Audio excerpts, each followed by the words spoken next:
The first thing that appears is not a city but a line in the sand. From a distance it looks almost accidental, a darker ridge under the hard desert light, half erased by wind and heat. Then the ridge becomes a wall. The wall becomes a gate. The gate opens into streets where no one has walked for centuries, and beyond them stand the remains of towers, courtyards, temples, and storage rooms built for a world that seems impossible here. Sand presses against the stones like a patient sea. It has climbed through doorways, filled chambers, softened staircases, and hidden the lower parts of buildings so completely that the ruins seem less abandoned than drowned. This was not always a dead place. Once people came here with animals loaded with incense-cloth metals, grain, salt, leather, glass, and stories from countries beyond the horizon. Once guards watched the road from high towers. Scribes counted goods. Priests tended shrines. Workers repaired channels that carried precious water beneath the ground. Merchants waited for the safe season to cross the open desert. Children learned the shape of a world where survival depended on wells, treaties' memory, and the ability to read a landscape that looked empty only to outsiders.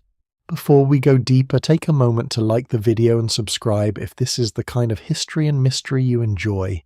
The empire that ruled this desert did not conquer in the way river kingdoms conquered. It did not simply spread across fertile fields or gather harvests from soft green valleys. Its power came from something harsher and more fragile. It learned where water slept under stone. It learned which routes could be crossed before thirst became death. It learned how to turn oases into stations, stations into towns, towns into fortified cities, and cities into a chain of control stretching across some of the most unforgiving terrain on Earth.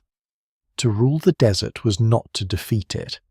It was to negotiate with it every day and to understand that the desert never signs a permanent treaty.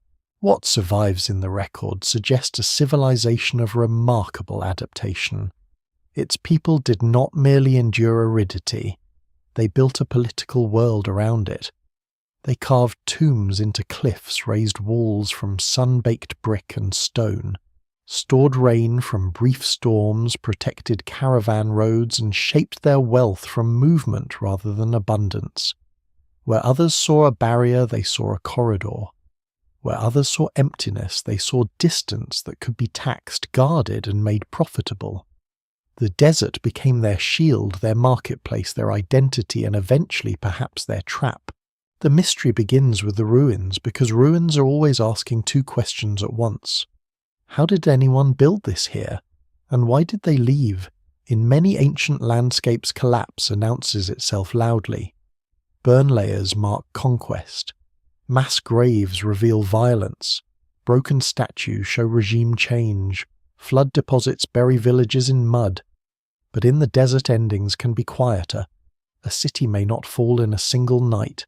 A gate may not be smashed. A temple may not be burned. Instead, a well silts up. A trade route shifts. A cistern cracks and is not repaired. A generation leaves for a better watered place. A shrine receives fewer offerings.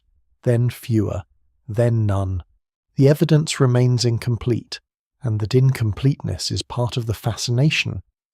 Archaeologists can map walls, date pottery, read inscriptions, measure ancient rainfall patterns, and trace abandoned roads from the air. But the final human moments are harder to recover. A deserted house does not explain whether its owners left in fear, hunger, calculation, or hope. Sand preserves objects, but it also removes context. It covers footsteps as soon as they are made. It turns a lived city into a puzzle of surfaces, a threshold, a storage jar, a collapsed roof beam, a channel blocked by sediment, a road that continues into open glare and then vanishes. At its height, this desert empire seemed to possess a kind of impossible confidence. It placed settlements where maps of rainfall would advise against ambition. It moved goods across distances that made every mistake dangerous. It transformed scarcity into strategy. Yet the same systems that made it powerful also made it vulnerable. A river civilization can suffer drought and still remember the river. A desert civilization depends on smaller miracles, a spring that does not fail a storm that arrives often enough, a route that remains worth crossing a political order, strong enough to keep distant stations alive. Remove one support and the others strain. Remove several and even the strongest cities begin to empty. Scholars still debate how sudden the decline really was. Some evidence points toward gradual abandonment, a long thinning of population rather than a dramatic destruction. Other clues suggest periods of disruption, perhaps tied to conflict, climate stress, or economic redirection. No single explanation fully accounts for this. The empire was not buried by sand because sand is villainous. It was buried because landscapes change, economies change, power changes, and human systems that appear permanent are often balanced on conditions no one can fully control. The desert, meanwhile, does what it has always done. It moves slowly until it seems to move all at once. Wind lifts grains from one slope and drops them against a wall. A courtyard becomes a hollow. A room becomes a dune. The edges of a road blur. A tower loses its base. Centuries pass and the city sinks into a silence so complete that later travellers may mistake it for something older than history itself, as if it had grown from the desert rather than been made by human hands. Yet beneath that silence is the outline of a world. There are places where the stones still hold the warmth of the sun after dusk, where broken channels still point toward vanished water, where inscriptions still name rulers who believed their works would endure. There are fragments of pottery carried far from their origin, proof of trade and taste and contact. There are bones of animals that once stood in shaded courtyards, seeds from plants that needed careful tending, and traces of meals prepared by people who did not think they were living inside a future mystery. The empire that ruled the desert was never simply lost. It was transformed into layers: memory, ruin, legend, sand, and science. To approach it now is to walk backward through those layers from the visible emptiness into the crowded past beneath it. The first lesson is that the desert was not always the same desert. The second is that no empire rises in emptiness. Even here, especially here, power grows from water roads, labour belief, and the fragile confidence that tomorrow's conditions will resemble today's. But the sand covering the ruins suggests otherwise. It waits in every doorway gathered where people once passed in and out, and it gives the old empire a final unsettling shape, not destroyed in a single blaze, not erased from the earth, but slowly overtaken by the very landscape it once mastered. Long before the dunes became the dominant image of this world, the desert was not a single unchanging emptiness.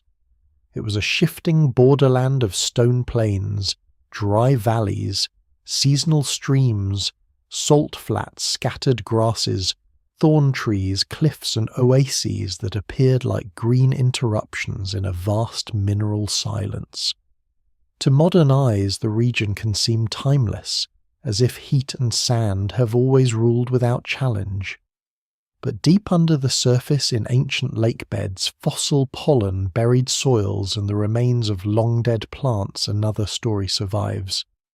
The desert has a memory, and that memory is not only of dryness. There were wetter ages, not lush paradise in the simple sense, and not endless forest where dunes now stand, but periods when rainfall reached farther into the interior, when grasses spread across plains that now crack under the sun, when animals moved through corridors that later became dangerous to cross. Human groups followed those corridors. Hunters, herders, traders, and small communities learned the habits of the land as it changed around them. Some places that later became isolated oases were once connected by broader zones of pasture and seasonal water. Then the climate shifted again. Rainfall retreated. Rivers shrank into wadis that flowed only after storms. Lakes became salt basins. The green seams narrowed. What survives in the record suggests that the people who eventually built power here inherited not an empty wasteland but a landscape already full of roots, memories and adaptations. The desert was difficult, but it was readable. A shallow depression could hold water after rain. A certain line of vegetation might reveal a hidden aquifer. A cliff could provide shelter from wind.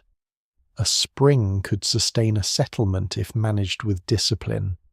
Every useful place mattered because useful places were rare and rarity gives value. In wetter countries a road may follow convenience. In a desert a road follows survival. This is the world in which desert power begins to make sense. Control does not come first from endless armies or fields of grain. It comes from knowing the intervals between wells. It comes from controlling the safe passage between one dependable source of water and the next.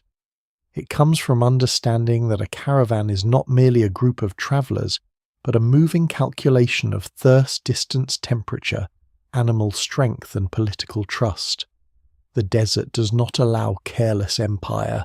It punishes bad planning with a severity no king can negotiate away.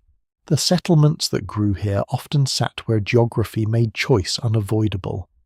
A spring at the foot of a plateau, a valley mouth where routes converged, a defensible rise above a caravan track, a place where runoff from rare storms could be trapped before it disappeared. These were not random dots on a map. They were hinges. Whoever held them could influence movement across enormous spaces. A well might seem humble compared with a palace, but in this environment a well could become the heart of a kingdom. Scholars still debate exactly how quickly some of these early settlements became politically organized because the evidence is uneven. Pottery fragments, tomb styles, inscriptions, irrigation traces and imported goods give hints, but they do not always speak in a straight line. Still, the broad pattern is clear enough. Communities that mastered water storage and route management gained influence. Places that could protect caravans became valuable to merchants. Places that could tax merchants became wealthy. Wealth supported walls, temples, administrators and soldiers. What began as survival became authority. There is a surprising intimacy to desert civilization. From far away it looks grand and severe fortresses against empty horizons, cities under cliffs, processional roads, carved facades, watchtowers, sacred precincts. Up close it is also a world of small maintenance, a channel cleared before the rainy season, a cistern sealed with plaster, a terrace repaired after a flash flood, a herd moved before grazing failed, a roof strengthened against heat and wind. The survival of the whole system depends on countless acts that rarely appear in royal inscriptions. Empires often praise kings, but deserts preserve the labour of people who patched walls and lifted water. This makes the later burial by sand feel less like a simple natural event and more like the unravelling of a long agreement. The inhabitants were not ignorant of aridity. They knew scarcity as a daily fact. They built with it in mind. They organised life around it. And yet knowledge does not make a society invulnerable. A system can be brilliant and still fragile. It can work for centuries under one pattern of rainfall trade and political protection, then falter when those conditions change together. The desert itself also moves in different ways. Not every buried city is swallowed by giant dunes. Sometimes sand drifts gradually into abandoned rooms. Sometimes wind-blown sediment gathers against walls because buildings interrupt the airflow. Sometimes fields are lost not under dramatic mountains of sand, but under thin layers of dust and silt that make irrigation harder year after year. Sometimes the true burial is social before it is physical. A place falls out of use, out of memory, out of maintenance, and only then does the landscape cover it. The people who lived before the empire understood that the desert was never just one thing. It could be generous after rain and lethal by noon. It could preserve a footprint in hardened mud for years, then erase a road in a single season. It could isolate communities but also connect continents. Across its surface travelled not only goods but languages, cults, technologies, diseases, rumours and styles of art. The desert did not separate the ancient world as completely as maps suggest. It filtered it. Only certain people, animals and ideas could cross, and those that did often arrived changed by the journey. No single explanation fully accounts for why one desert society rises to imperial power, while others remain local or vanish quietly. Geography matters, but geography alone does not command caravans. Climate matters, but wetter periods do not automatically create states. Trade matters, but trade needs protection and trust. Human choice matters too, though it leaves fewer traces than stone. Leaders decide whether to fortify a station, deepen a cistern ally with a tribe raid arrival, welcome merchants, or close a road. Over generations, these decisions become history. By the time the empire begins to emerge, the land has already taught its hardest lesson. Nothing here is abundant in the ordinary sense. Water is temporary unless captured. Fertility is local unless defended. Roads are useful only while they remain safe. Power is possible, but only for those who respect limits. The future rulers of the desert do not rise because they overcome those limits once and for all. They rise because they learn to live inside them better than anyone around them. And from that understanding comes the first outline of a kingdom. Not a kingdom of green fields and broad rivers, but of wells, watch points hidden, channels, caravan halts and towns positioned like beads along a thread of survival.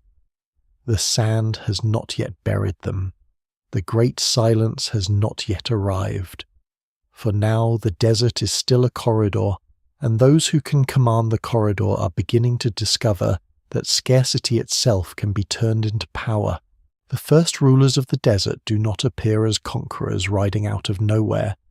They emerge gradually, almost invisibly at first, from the practical demands of crossing dangerous ground.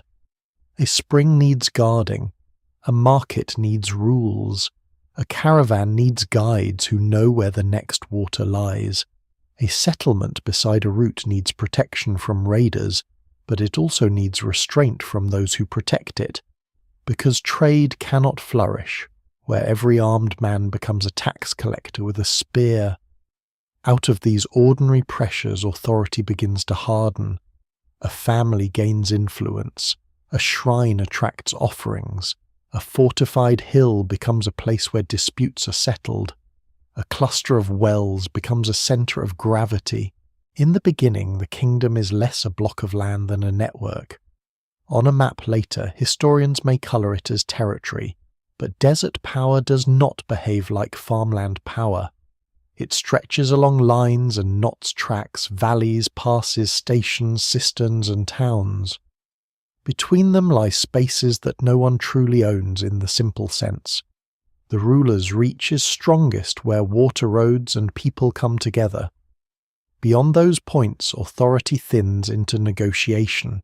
Tribes, merchants, herders, priests and local chiefs all remain part of the system. To rule here is to persuade, intimidate, reward, and remember who can close a route when insulted. What survives in the record suggests that early desert states often grew through partnership as much as conquest. A kingdom might control a capital and several major towns, but its life depended on alliances with mobile groups who knew the open country better than palace officials ever could. These groups supplied animals, guides, guards, and information. They could also become rivals. The evidence remains incomplete, but the pattern is familiar across arid lands, settled centres, and mobile communities are not opposites. They are entangled. The city needs the desert people, and the desert people need the city's markets, grain, metalwork, and sacred authority. The future empire learns this lesson early. It cannot simply build walls and wait for wealth to arrive. It must make itself useful. It provides safe stops. It guarantees water. It offers storage, repair, arbitration, and ritual legitimacy. It becomes the place where caravans can pause without dissolving into suspicion. That may sound modest beside the great claims of ancient kings, but in the desert it is revolutionary. Trust becomes infrastructure. A road is not only a line across land, it is a chain of expectations. If those expectations hold, trade moves. If they fail, the road dies. A lesser-known detail of many desert routes is that their pairs were not always obvious highways carved deep into the ground. Some were seasonal and flexible, shifting according to grazing politics and the condition of wells. Others were marked by cairns, inscriptions, broken pottery, animal bones, or the memory of guides rather than by built roads. A traveller might cross an enormous landscape following signs that would mean almost nothing to an outsider. The empire's rise depends partly on capturing this invisible geography. It turns remembered paths into managed corridors and managed corridors into power. As settlements grow, the desert kingdom begins to show itself in more durable forms. Fortifications rise near passes. Towers watch approaches where raiders or rival caravans might appear as small dark movements against the glare. Storehouses hold grain and fodder because animals are as essential as people. Temples or sanctuaries bind the community to gods who are asked to protect water, fertility, travel, and the dead. Tombs become statements of belonging, anchoring families to places where survival has been won at great cost. The kingdom is still young, but already it is leaving marks meant to outlast a single generation. Scholars still debate how centralized such a state truly was in its earliest phase. Royal names, monumental works, and administrative traces can make power look cleaner than it was. The daily reality was probably more uneven. Some towns may have obeyed closely.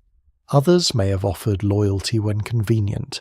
Some caravan leaders may have paid taxes willingly because protection was worth the price. Others may have avoided official stations when fees became too heavy.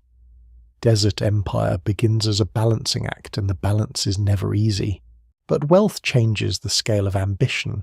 Once goods begin to flow reliably, the ruling centre can support specialists who do not produce food directly. Builders, scribes, metal workers, priests, soldiers, merchants and officials gather around the growing nodes of power. Imported objects appear in graves and houses, small proof that the desert is no longer an edge of the world but a passage through it. A bead from far away, a shard of fine pottery, a carved seal, a foreign coin or a style of decoration copied from another region, can reveal how wide the horizon has become. The empire is being born not in isolation but through contact. Still, its foundation remains brutally local. No imported luxury matters if the wells fail. No royal title can replace a broken cistern. The earliest rulers understand that their authority depends on maintaining the physical systems that keep people alive. In wetter kingdoms, neglect can be hidden for a while by the generosity of the land. Here neglect becomes visible quickly. A blocked channel, a poisoned well, an unguarded pass, an overtaxed caravan, a failed alliance with herders, any one of these can weaken confidence. And confidence is the first currency of a trade empire. The birth of the desert kingdom is therefore not a sudden miracle, but a long accumulation of competence. The people who build it know where to place a wall, so wind will not bury it too quickly. They know how deep to cut a storage pit. They know which stone holds heat, which clay seals water, which animals endure the route, which families control a stretch of country, and which gods must be honoured before a journey begins. Their knowledge is practical, political and sacred at the same time. In a place where mistakes can kill, categories blur. No single explanation fully accounts for the transformation from scattered settlements into empire. Trade provides wealth, but wealth needs organization. Water provides permanence, but permanence needs defense. Religion provides legitimacy, but legitimacy needs visible success. Perhaps the most important factor is the convergence of all these things at the right moment. A landscape of scarcity creates valuable choke points. Distant markets create demand. Local leaders create order. Communities already adapted to aridity provide the human skill. From these ingredients, a desert kingdom rises, and once it rises, it begins to imagine more than survival. It begins to build for memory. It shapes stone commands, labor marks, roads, expands stations, and reaches outward toward ports, river valleys, mountain passes, and rival courts. The empire is still fragile, though its rulers may not wish to see it. Beneath every new wall lies the same condition that made the first settlement possible. Water must be found, stored, moved, and defended. The desert has allowed power to form, but it has not surrendered. It is only waiting to see whether the new kingdom can keep its promises. The real palace of a desert empire is not always the building where rulers sit. It is the hidden system beneath the ground, the channel cut through stone, the plastered cistern sealed against leakage, the reservoir waiting for rain that may come violently and then vanish for months. In greener lands, water announces itself with rivers, marshes, and fields. Here water is quieter. It hides under gravel beds, seeps from rock, gathers in hollows after sudden storms, or moves unseen below a dry valley that appears dead from the surface. The people who master this world do not merely find water, they build a civilization around delaying its disappearance. To understand the empire's strength, it is necessary to see water not as background, but as power itself. A city can have walls, temples, markets, and guards, yet without a dependable supply it is only a temporary camp pretending to be permanent. The desert rulers know this.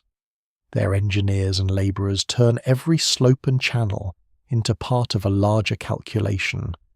Rainfall may be rare, but when it comes it can arrive with terrifying force, rushing through wadis in brown torrents that tear at banks, carry stones, and vanish almost as quickly as they appear. To waste such water would be a failure of imagination. To capture it is to make time itself useful. Across arid regions, ancient builders developed a remarkable range of techniques. Some cut channels to divert flash floods into fields. Some built dams across valleys to slow runoff. Some carved cisterns into rock and lined them with waterproof plaster. Some dug wells into aquifers. Others created underground galleries that tapped higher water tables and carried moisture gently towards settlements by gravity. The exact methods varied from place to place, and scholars still debate the dates and origins of certain systems, but the principle remains the same. The empire survives by turning brief abundance into stored life. There is a lesser-known genius in this kind of engineering. It is not only monumental, it is observational. The builders have to know how water behaves when no water is visible. They read the shape of hills, the texture of gravel, the stain left by previous floods, the plants that betray moisture below, and the angle at which a channel must fall so water moves without destroying the structure that carries it. Too steep, and the flow cuts itself apart. Too shallow, and silt chokes the line. A successful water system is a compromise between urgency and patience. What survives in the record suggests that such works required coordinated labour-long planning and repeated maintenance. A cistern does not remain clean by itself.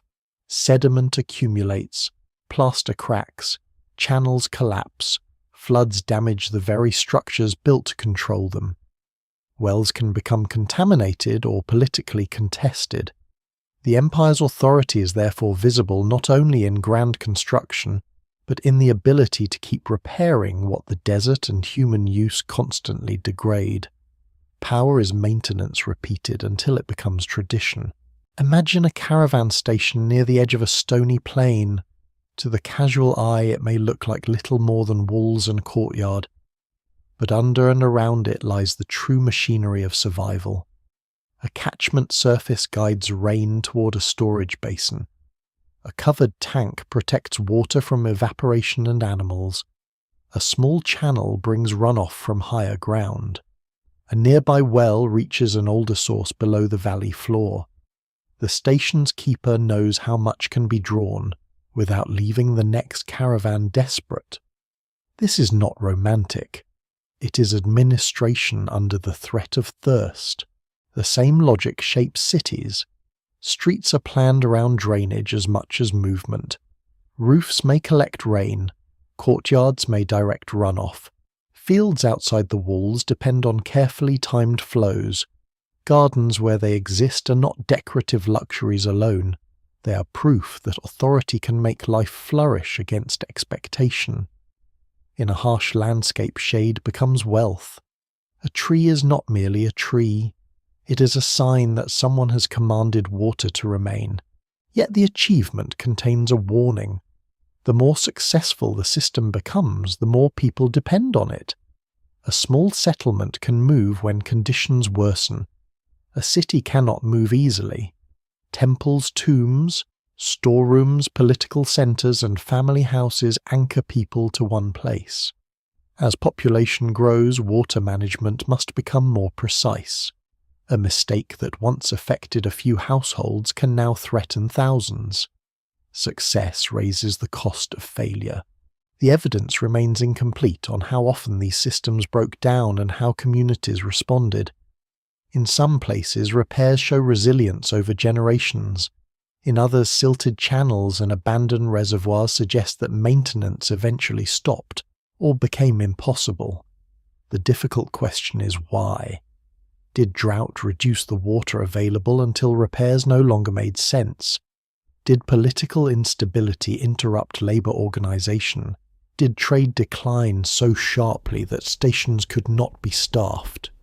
Did sand and sediment gradually overwhelm systems built for a slightly different climate? No single explanation fully accounts for this, and the answer may have differed from one settlement to another. What is clear is that water engineering gave the empire a reputation almost magical to outsiders. Travellers crossing open land would arrive at a place where water existed, because someone had made it exist there or at least made it available there.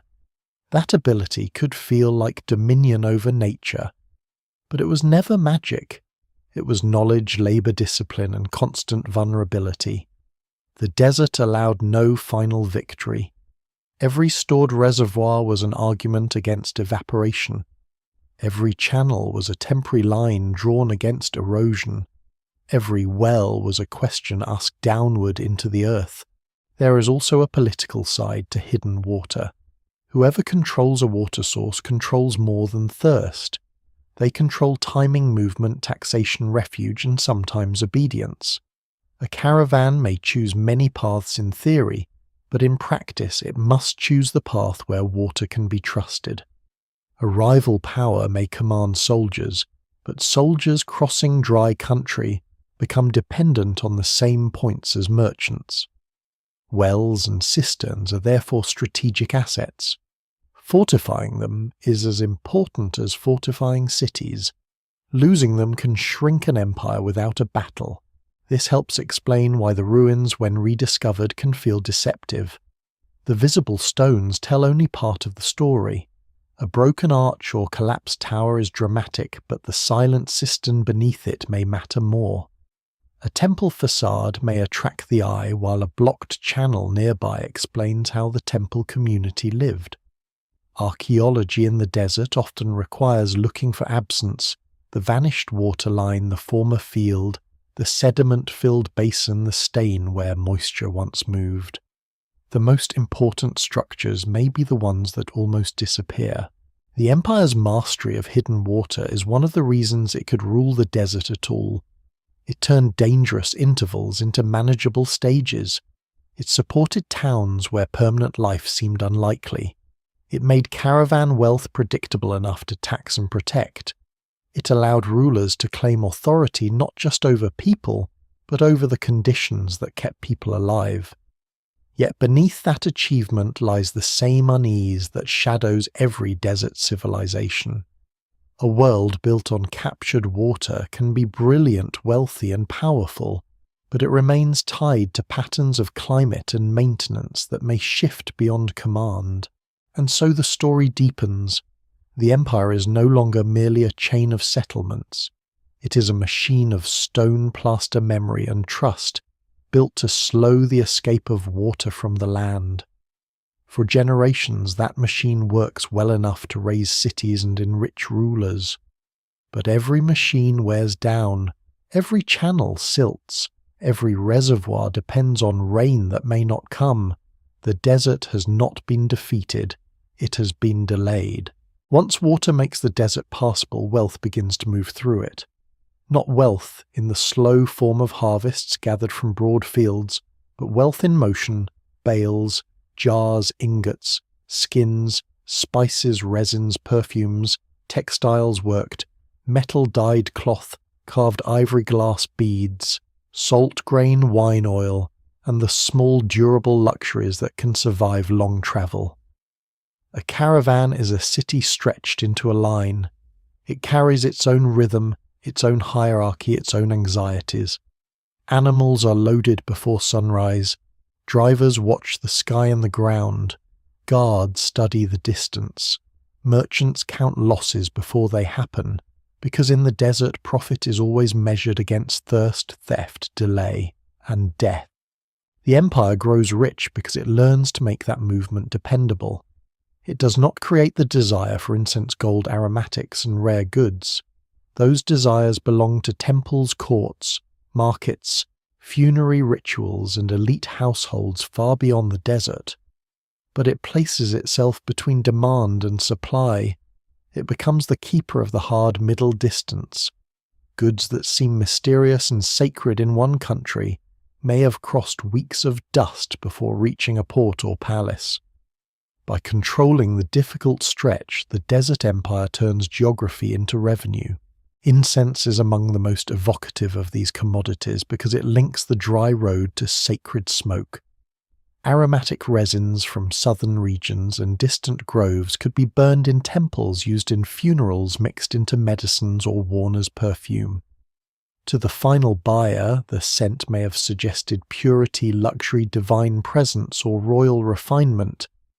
To the caravan men, it was cargo that had to be protected from rain, heat thieves, taxes, and accident. There is a strange contrast here. One end of the route imagines fragrance rising toward gods, while the other end knows the smell of animals, leather, sweat, dust, and fear. What survives in the record suggests that the empire's trade was not a single road, but a web of routes changing with politics, seasons, and opportunity.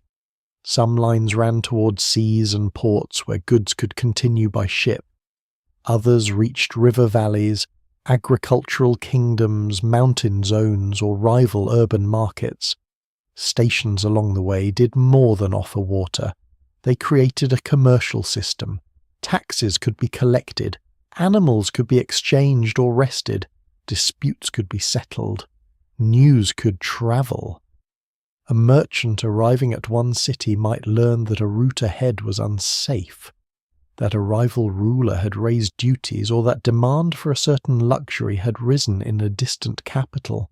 A lesser-known detail is that caravans were not only carriers of exotic objects, they also moved ordinary necessities. Grain might travel into arid settlements, salt could move outward, metal tools, ceramics, timber, leather, and cloth circulated alongside prestigious goods. The glamour of incense and gold can hide the practical economy beneath it. A desert city cannot live on perfume. It needs food, rope jars, replacement parts, fodder, and the 1,000 unglamorous materials that keep households alive and animals moving. Empire rests on both luxury and logistics. The rulers understand this balance. They do not merely wait for merchants to pass, they shape the conditions of passage. A protected route can charge more because safety has value. A reliable well can become taxable because life depends on it. A fortified stop can attract trade away from a more dangerous path. Over time, the empire's cities become places where distant worlds briefly meet. A trader from one horizon hears the language of another. Religious symbols travel with merchants. Artistic motifs cross borders. Foreign weights, seals, and coins appear where local systems once dominated. Contact becomes visible in the objects people lose, bury, copy, or repair. Scholars still debate the precise scale of this trade in different periods, because ancient economies rarely leave complete accounts. Some eras may have been far more prosperous than others. Some routes may have shifted repeatedly. Written sources from outside powers can exaggerate desert wealth, because rare goods seem more impressive at their destination than at their point of transit. Archaeology corrects the picture, but never completely. Imported pottery inscriptions, road stations, animal remains, storage facilities and harbour connections all provide clues, yet the evidence remains incomplete. The empire's commercial life was real, but its exact size rises and falls through the fog of partial records. Still, there is no doubt that trade changes the social texture of the desert cities. Wealth supports ornament and ambition. Houses become larger. Tombs become more elaborate. Rulers sponsor construction that announces stability to anyone arriving after weeks of uncertainty. Markets fill with voices and materials not born in the surrounding land. A city at the edge of emptiness becomes cosmopolitan, but in a desert way, not crowded endlessly like a river capital, but intensely connected, receiving the world in pulses as caravans arrive and depart. The risk is that the empire's prosperity depends on being necessary. If merchants need its wells, its guards, its roads, and its political protection, wealth flows through its hands. But if maritime routes become cheaper, if rival powers secure alternate roads, if taxation becomes too heavy, if violence increases, or if demand changes in distant markets, the desert corridor loses some of its power. An empire built on movement must keep movement loyal. That is more difficult than holding a field. No single explanation fully accounts for why trade networks rise and decline, because they respond to many forces at once. A war hundreds of miles away can redirect caravans. A new port can alter inland routes. A stronger neighbouring state can offer safer passage. A drought can reduce the number of animals available for transport. A religious change can reduce demand for certain ritual goods. A technological improvement in shipping can make long desert crossings less attractive. The empire may remain proud and fortified, but its wealth can begin to leak away invisibly, not through a breached wall, but through choices made by merchants seeking cheaper, safer or faster paths. For now, at the height of its commercial life, the desert empire appears confident. Its stations mark the road like promises. Its cities collect the profits of distance. Its rulers stand between worlds and make themselves indispensable. A caravan arriving at dusk sees walls catching the last light smoke rising from cooking fires, animals shifting under their loads, and water being drawn from a system built by generations. After the emptiness of the crossing, the city feels like proof that order can exist even here, but the goods passing through carry a quiet warning. They are valuable because they are moving, and moving things can change direction. The same desert that funnels wealth can also be bypassed. The same routes that create empire can abandon it. For centuries, caravans bring incense gold and distant luxuries into the hands of desert rulers, and the empire learns to think of movement as destiny. Yet destiny in the ancient world often follows water profit and fear. When those begin to shift the roads, remember no loyalty. They simply turn elsewhere. The The cities of the desert are built with a kind of defiance that never quite forgets caution. They do not sprawl casually across the land as cities in gentler places sometimes do. They gather themselves around watershade stone and defensible ground, as if every wall understands the terms of survival. From a distance, a settlement may seem to rise suddenly from emptiness, a cluster of roofs, towers, courtyards, and carved faces pressed against cliffs or standing above a valley floor. But nothing about its placement is accidental. It sits where the route narrows, where runoff can be caught, where animals can be sheltered, where rock provides protection, where the city can see before it is seen. Inside life is not the silent ruin that later travellers find. It is crowded with practical sound. Hooves strike packed earth. Potters shape vessels for storage and transport. Workers repair plastered basins. Merchants inspect loads under awnings. Bread is baked in ovens that turn grain from distant fields into the smell of home. Priests tend sacred spaces where offerings connect the fragile living city to God's ancestors and the dangerous forces of the land. Children move through courtyards and alleys, learning early that shade is not merely comfort but protection. What survives in the record suggests that these urban centres were not poor outposts clinging desperately to life. Some became wealthy, complex, and visually striking. Their builders used local materials with intelligence, shaping stone, mud brick, timber, and plaster into architecture suited to heat and scarcity. Thick walls moderated temperature. Narrow streets created shade. Courtyards allowed air and work to circulate. Storage rooms guarded food and trade goods. Fortified gates controlled access because in a desert city every arrival mattered. A gate was not just an opening, it was a filter between safety and risk. There is a lesser-known kind of grandeur in these places. It is not always the grandeur of huge palaces or impossible monuments, though some desert cities did create astonishing facades, tombs, temples, and towers. It is the grandeur of adaptation, a staircase cut where the rock allows it, a water channel hidden behind ordinary walls, a tomb facade carved into a cliff face that turns geology into memory, a watchtower positioned so precisely that it links one horizon to another. The city is an argument with emptiness, but a careful one. It does not pretend the desert is harmless. It builds as if danger is part of the plan. Daily life depends on layers of labour that later ruins can only partly reveal. Someone must bring water, grind grain, tend animals, mend harnesses, prepare food, count goods, sweep sand from thresholds, maintain roofs, and watch for cracks in channels. Someone must negotiate with caravans, record payments, settle quarrels, and keep peace among strangers who may share a market but not a language. The empire's cities are therefore social machines as much as architectural ones. Their walls hold together people from different origins, different roots, and different expectations. Scholars still debate how large some of these cities became at their peak. Estimates vary because desert settlements can be difficult to measure. Buildings may be buried, eroded, reused, or scattered beyond obvious walls. Seasonal populations complicate the picture even more. A city might contain a modest permanent population, yet swell dramatically when caravans arrive, festivals occur, or political events draw people inward.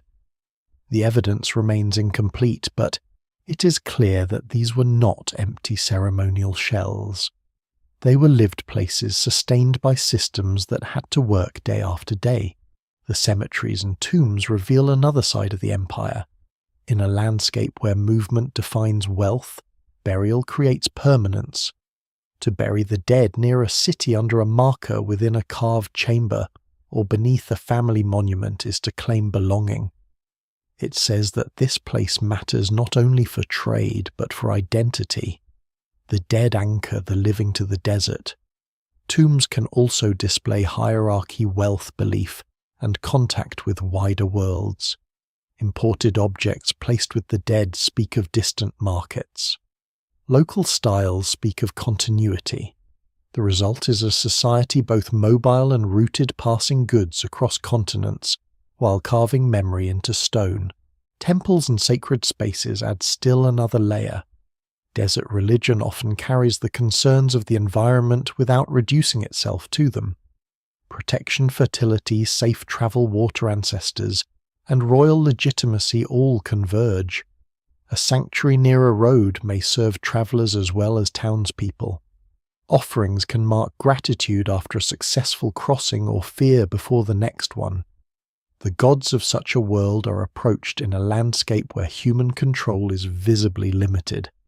Even the strongest ruler knows that a failed storm season can humble ambition. No single explanation fully accounts for the distinct atmosphere of these cities because each one stands at the meeting point of environment, trade, politics, and belief. Some are administrative centres. Some are caravan stations grown large. Some are sacred landscapes that attract settlement. Some are fortresses with markets attached. Some are all of these at once. Their complexity is easy to underestimate if one sees only the later ruins. Sand simplifies what life once complicated. At night the city changes character. Heat lifts from stone. Fires glow in courtyards. Animals rest though uneasily. Guards watch the dark beyond the walls where the desert seems to erase distance. The stars appear with a sharpness unknown in wetter air. Travellers who have survived the crossing sleep close to their goods. Residents listen for familiar sounds, a gate closing ajar being set down, the murmur of people in shaded rooms. For a moment the city feels secure. It has water, walls, gods, food and memory. It has beaten the day. Yet even at their strongest, these cities are never free from the edge of exhaustion. Their beauty is inseparable from their vulnerability. A river city may fear flood or invasion. A desert city fears the slow arithmetic of shortage. Too many animals at once can strain fodder. Too many people can drain storage. Too little rain can expose the limits of every cistern. Too much rain in one violent storm can destroy channels built to preserve it. Sand can be swept from a doorway, then returned by morning. Maintenance is not occasional, it is civilization itself. This is why the buried ruins are so haunting. They are not the remains of people who failed to understand their world. They are the remains of people who understood it deeply, who built with care, who turned scarcity into architecture and movement into wealth. The Empire's cities stand against emptiness, but they also belong to it. Their walls interrupt the wind. Their abandoned rooms invite sand.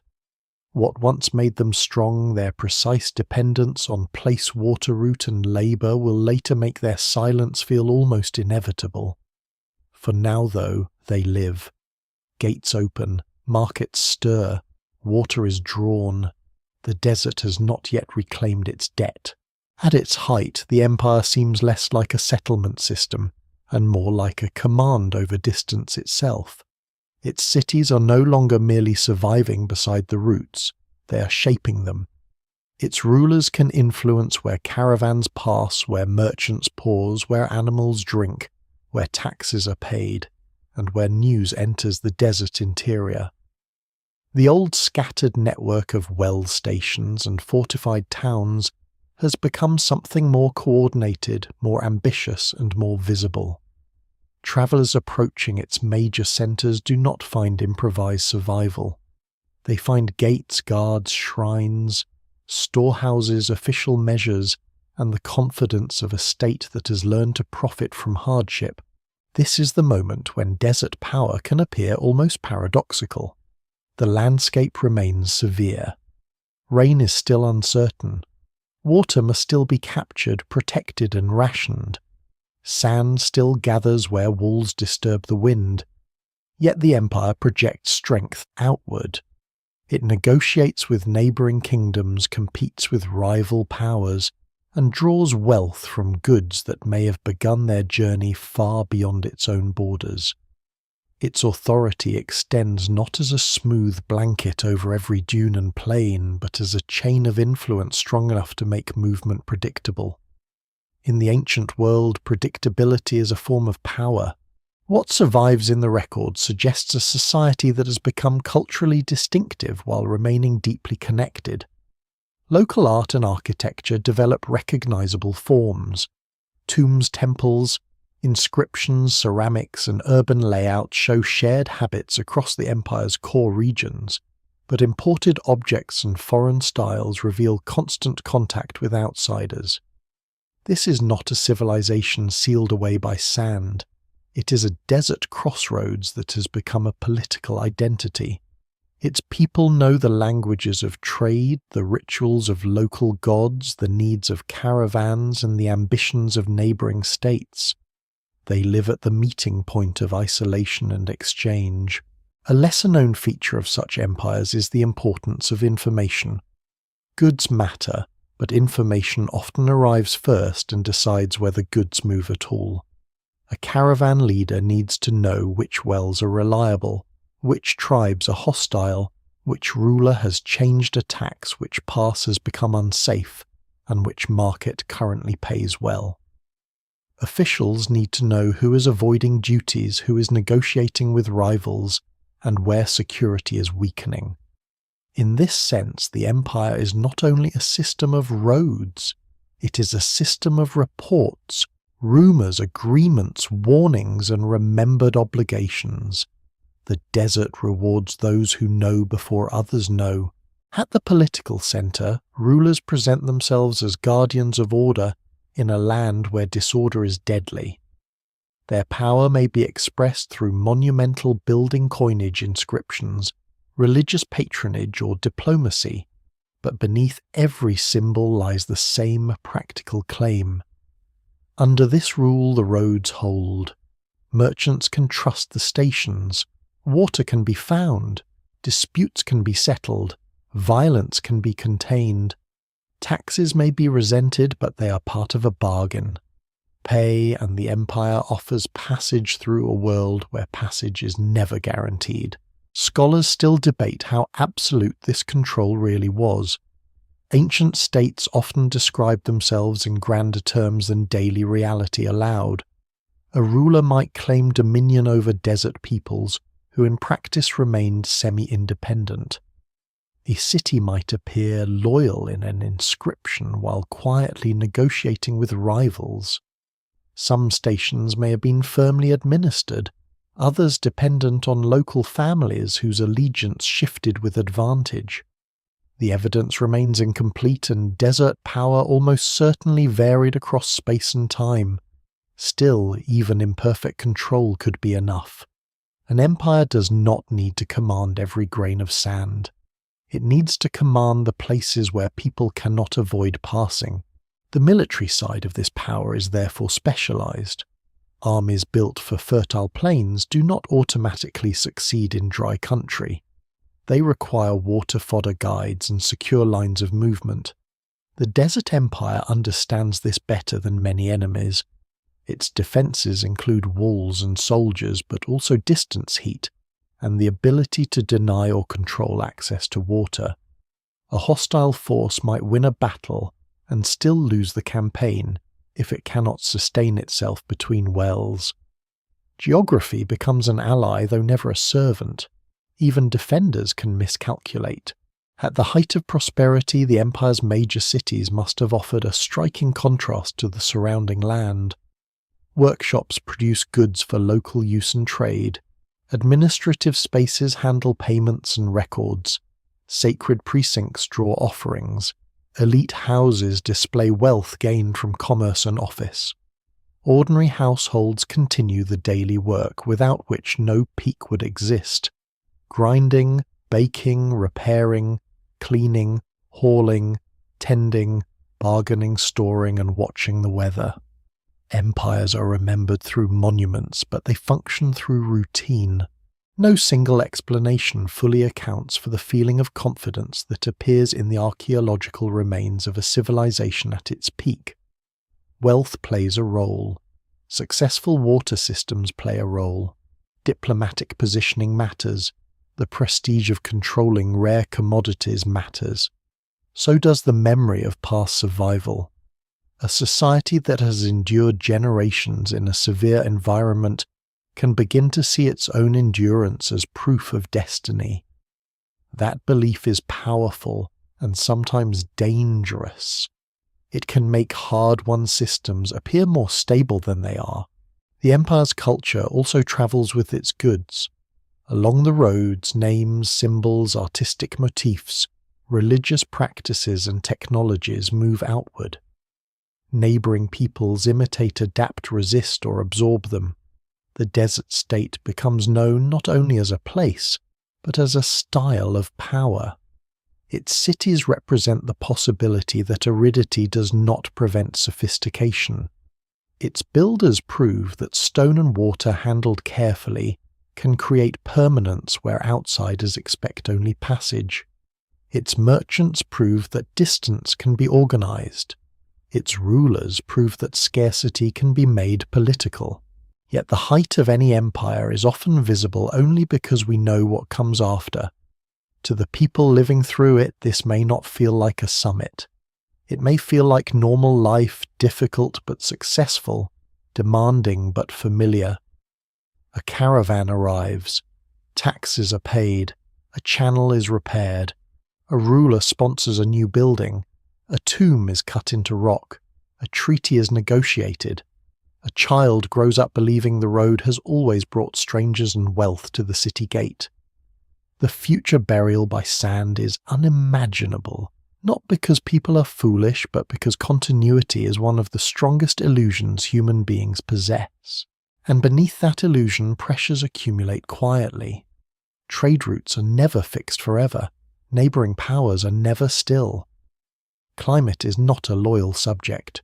Waterworks age. Political alliances fray. A system built with extraordinary skill can still depend on conditions beyond its command.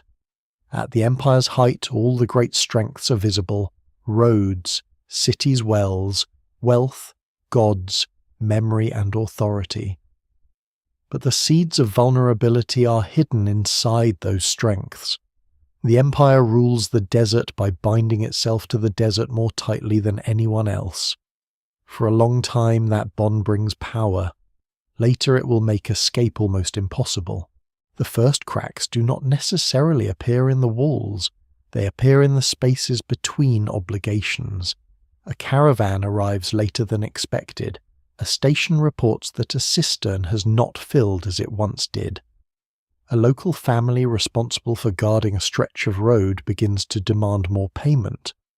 A ruler sends orders to a distant town, and the reply is slower, vaguer, less obedient than before. From the outside, the empire may still look strong. Its monuments still stand. Its markets still function. Its roads still carry goods. But systems like this rarely fail all at once. They begin by becoming harder to maintain. The splendor of the desert empire rests on precision. Water must be captured at the right moment. Channels must be cleared before storms. Wells must remain accessible. Roads must stay safe enough for merchants to risk them. Political agreements must be renewed often enough that no one forgets their benefit. Taxes must be high enough to support protection, but not so high that trade seeks another path.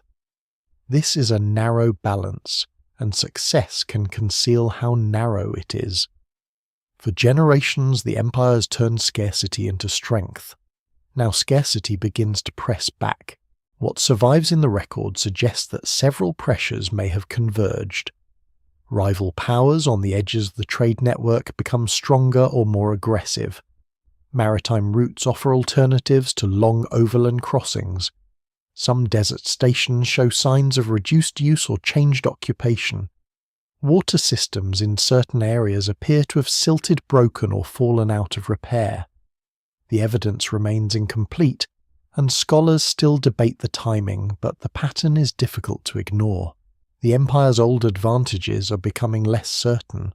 A lesser-known danger in desert infrastructure is that abandonment can begin before collapse becomes obvious. If a channel is damaged and repaired less carefully, it may still function for a while. If a cistern holds less water, because sediment has accumulated, people may adapt by drawing from another source. If a road becomes more dangerous, caravans may travel in larger groups or avoid certain seasons. Each adjustment seems manageable, but every workaround adds strain. A society can spend decades compensating for weaknesses before anyone recognizes that compensation has become the normal condition. Political pressure magnifies these problems. A desert empire depends on cooperation across distances where direct control is costly. When wealth is abundant, cooperation is easier. Officials are paid, local leaders are rewarded, guards receive support, temples and elites benefit from trade. But if revenues decline, loyalty becomes more expensive at the exact moment the state has less to spend. The center asks for the same obedience with fewer gifts. The periphery begins to calculate. In such moments, authority does not always collapse dramatically. It becomes negotiable. There may also be an internal social cost to long prosperity. Wealth creates hierarchy. Hierarchy creates competition. Elite families may control trade land, water rights, or offices. Temples may accumulate resources. Merchants may resent taxes. Rural or mobile groups may feel squeezed by urban demands. None of this means the empire was doomed by inequality alone, and no single explanation fully accounts for its weakening. But fragile environments make social tension more dangerous. In a wet landscape, disputes over resources may be buffered by abundance. In the desert, a conflict over water labor or route protection can quickly become a conflict over survival. The water systems themselves, once symbols of mastery, become sources of vulnerability. A great reservoir is useful only if maintained. An underground channel is miraculous only while it flows. Terraced fields can fail if floods break their retaining walls or if drought makes them pointless. Even successful irrigation can alter soils over time depending on local conditions, leaving salt sediment or management problems for later generations. The empire's builders knew much of this through experience, but knowledge does not eliminate exhaustion. A community that has repaired the same system for centuries may eventually lack the labor wealth or confidence to keep doing it. The desert also has a way of hiding decline. In a forested region, abandoned fields may quickly become overgrown, announcing the return of wild vegetation. In a desert, a settlement can look almost unchanged for years after its population shrinks. Stone walls remain, dry air preserves surfaces, empty rooms do not rot in the same way. But the living rhythm has altered. Fewer fires burn at night, fewer animals crowd the courtyards, fewer hands clear sand from channels, fewer offerings appear at shrines. The city remains visible, yet its future has begun to thin. Outside rivals would have noticed. Trade states are watched by neighbors because their weakness creates opportunity. A rival kingdom may attempt to redirect caravans. A coastal power may encourage shipping routes that bypass inland tolls. A military power may seize border stations or pressure client communities. Even rumors can hurt. Merchants avoid uncertainty, and in a desert, uncertainty is expensive. If one route gains a reputation for danger or poor water, another route becomes more attractive. The empire's decline may therefore begin not with defeat but with reputation. The roads no longer feel as dependable as they once did. Scholars still debate whether environmental stress or economic change came first. It is possible the question is too simple. A dry period could reduce water and grazing, making caravans costlier. Reduced trade could lower revenues, making water systems harder to maintain. Weakened stations could make routes less safe, pushing merchants elsewhere.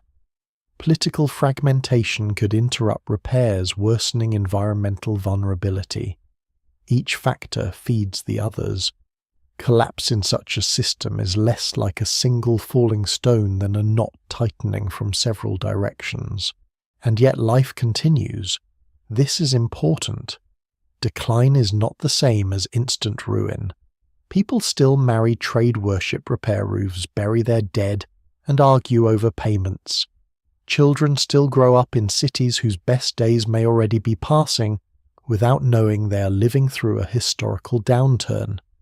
An old man may complain that caravans were larger in his youth.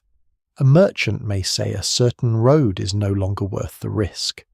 A worker may notice that a reservoir fills with more silt each season. These observations are small, local and human. Only much later do they become evidence of an empire under strain. The cracks beneath the splendor matter because they reveal how vulnerable greatness can be when it depends on delicate coordination. The desert empire has not failed yet. Its walls stand.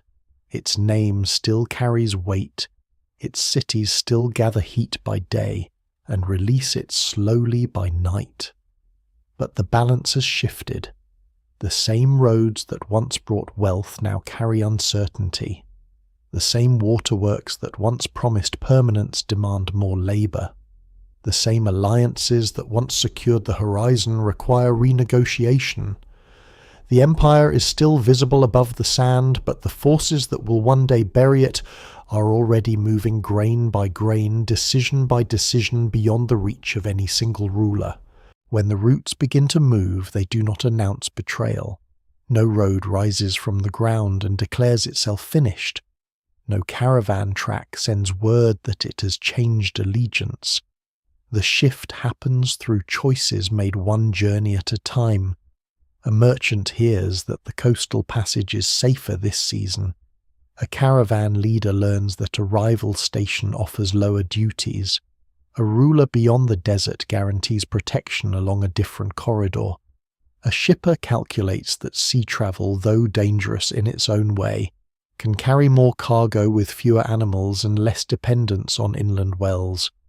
Slowly, cautiously, profit begins to look elsewhere. For the desert empire, this is more dangerous than a single invasion. An army can be resisted, delayed, or sometimes defeated. A changing trade pattern is harder to fight because it is made of private decisions. Merchants are loyal to survival and margin before memory. They may respect an old city, honor its gods, and appreciate its protection, but if another route becomes cheaper, faster, or less politically complicated, the old road loses its hold. The empire has built its power by becoming necessary. Now necessity itself begins to change shape. What survives in the record suggests that ancient trade was always more flexible than later maps imply. A line drawn neatly across a desert can give the illusion of permanence, but real routes responded to war taxation, water animal availability, piracy market demand, and diplomatic agreements. A road might flourish for generations, then decline without vanishing completely. Another might remain secondary, until a political change makes it suddenly attractive. The evidence remains incomplete because moving trade leaves uneven traces. A busy station may produce pottery inscriptions, animal bones, coins, and repairs. A declining one may leave only silence, and silence is difficult to date. The rise of maritime alternatives can be especially damaging. Ships are not safe in the ancient world. Storms, reefs, pirates, and unreliable winds make sea travel frightening. But ships can carry bulk in a way pack animals cannot. They do not need wells every few days. They do not consume fodder across dry country. They can connect ports directly when political conditions allow. If coastal infrastructure improves, if sailors learn seasonal winds more reliably, or if powerful states protect harbours, the desert corridor loses some of its old advantage. It may still matter, but it is no longer unavoidable. There is a lesser-known human consequence hidden in this commercial shift. A route is not just an economic line. It supports families, specialists, guards, animal breeders, guides, innkeepers, water managers, potters, leather workers, shrine attendants, and local farmers who provision travellers. When caravans become fewer, the loss spreads through ordinary lives. A potter sells fewer storage jars. A stable holds fewer animals. A family that once earned fees from guiding strangers must seek other work. A shrine receives fewer offerings from grateful travellers. Decline arrives not only in royal accounts, but in quieter shortages at market stalls. The Empire may try to respond. It can lower tolls, strengthen patrols, repair stations, negotiate with rivals, or sponsor new facilities. It can emphasize the safety of its traditional roads. It can use diplomacy to regain access to ports or border markets. But each response costs resources. If revenues are already weakening, the state must spend more to defend a system that brings in less. This is one of the crueler patterns in history. Institutions often become most expensive at the moment they are least profitable. Scholars still debate how much trade decline contributed to the empire's burial compared with climate stress or political disruption. The balance probably varied by region. Some cities may have suffered first from changing routes. Others may have held on through local agriculture, pilgrimage administration, or military importance. Some stations may have become obsolete while major centres adapted for a time. No single explanation fully accounts for the transformation, but the movement of routes changes the empire's central bargain. It can no longer assume that distance will feed it.